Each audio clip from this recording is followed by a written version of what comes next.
Hai, welcome to Rianto Astono Podcast.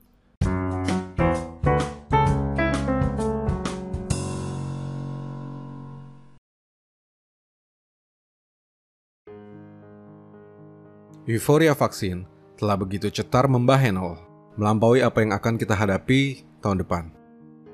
Maka izinkan saya menjadi penyeimbang untuk menyampaikan Digital Marketing Insight tahun 2021 yang sudah di depan mata. Saya bukan peramal apalagi ahli nujum. Saya pun jauh dari seorang visioner.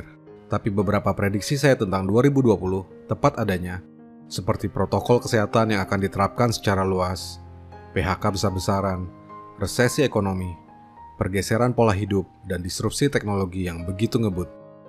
Saya harus mengakui, jika saya pun menerima dampak dari pandemi ini bagi bisnis saya.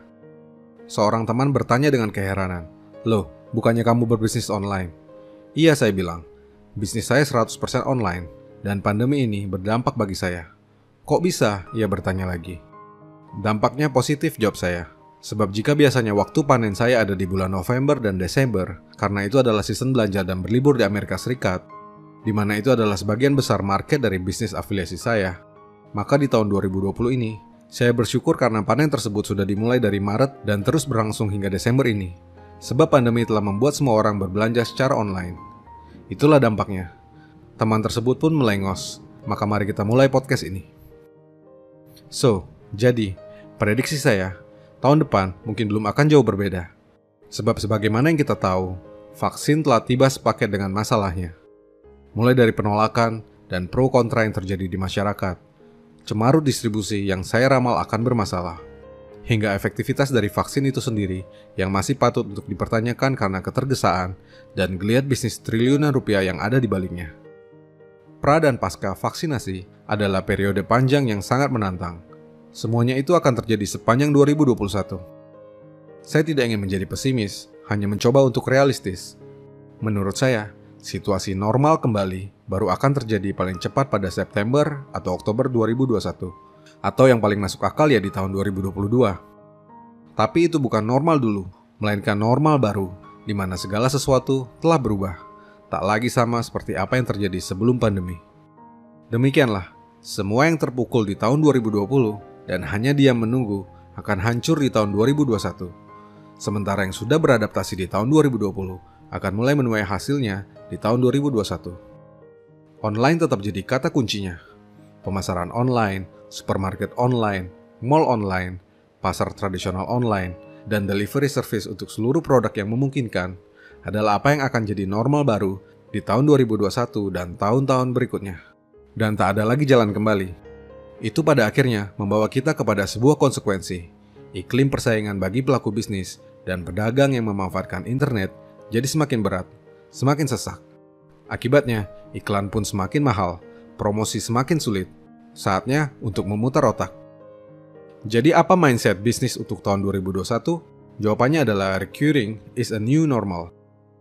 Jika selama ini kita menghitung profit dengan rumus omset dikurangi modal dan biaya, maka itu mungkin tak akan berlaku lagi. Dengan semakin mahalnya ongkos akuisisi konsumen baru, berpikir untuk mendapatkan profit dari penjualan pertama, terutama untuk produk-produk dengan margin yang tidak terlalu besar, akan berakibat pada dua hal yang buruk. Yang pertama, kita akan stuck pada proses mengulik iklan atau strategi organik sehingga menghabiskan banyak sekali waktu. Yang kedua, kita akan stuck pada pilihan-pilihan marketing yang dibatasi oleh budget karena takut boncos. Maka saat kita tak bisa mengendalikan sesaknya bisnis yang masuk ke ranah online, nilai bid iklan yang terus meroket, kompetisi yang panas, mari kita kendalikan mindset serta cara kita berbisnis yang sepenuhnya berada dalam kontrol kita sendiri. Oke, sekarang begini. Bagaimana jika kita tidak perlu memikirkan profit pada penjualan pertama? Bagaimana jika kita merelakan seluruh profitnya untuk biaya promosi? Bagaimana jika kita mengizinkan sedikit kerugian yang terukur untuk mengakuisisi konsumen baru? Nah, dengan mindset tersebut, kini semuanya jadi nampak lebih mudah bukan? Kita menjadi lebih fleksibel dan lebih bebas dalam mengeluarkan budget untuk berpromosi sehingga mendapatkan penjualan. Tapi kalau begitu, pertanyaannya, dari mana dan kapan profitnya bisa kita dapatkan? Jawabannya, dari penjualan kedua dan penjualan-penjualan selanjutnya untuk konsumen yang sama. Sesungguhnya ini adalah sebuah prinsip klasik yang sudah diingatkan oleh nenek moyang para pebisnis online sejak dulu kala. list building, because the money is in the list. Dengan menggunakan prinsip dan mindset ini, simsalabim, dalam seketika kita akan langsung jadi kompetitif. Tapi sekarang kepusingan kita pun berpindah. Dari semula memikirkan agar tak boncos, menjadi memikirkan agar dapat menjual lebih banyak, terus-menerus, selama mungkin kepada basis konsumen yang jadi pelanggan. Kabar baiknya, pusing supaya tidak boncos bukanlah milik seorang pengusaha. Sementara pusing untuk dapat menjual lebih banyak, terus-menerus, selama mungkin kepada basis konsumen yang jadi pelanggan, itu adalah kepusingan miliknya pengusaha, miliknya seorang pebisnis, miliknya entrepreneur. Dan dengan mengikuti mindset ini pula, maka kita dapat mencapai sekaligus dua hal. Yang pertama, kita tidak ragu dan tidak takut untuk mengeluarkan biaya pemasaran.